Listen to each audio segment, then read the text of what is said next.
In this video, I'll show you how to bookmark in Google Docs. Start by opening Google Docs and loading the document where you want to create a bookmark.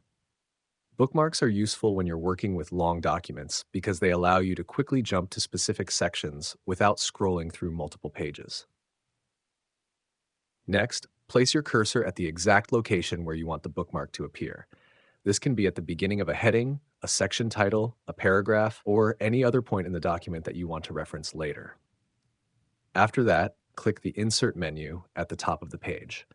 From the drop-down menu, select Bookmark. Google Docs will immediately insert a bookmark icon at the cursor location. Now that the bookmark has been created, you can link to it from another part of the document. Highlight the text that you want to turn into a link, then click the Insert Link button in the toolbar or press Ctrl-K on Windows or Command-K on Mac. Next, in the link window, look for the Bookmarks section. You'll see the bookmark you just created listed there. Select the bookmark and click Apply. The selected text will now link directly to that bookmarked location. After that, test the bookmark by clicking the linked text and selecting the link that appears. Google Docs will jump directly to the bookmarked section of the document.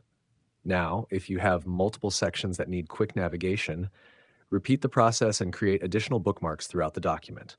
This is especially helpful for reports, manuals, guides, research papers, and other lengthy documents.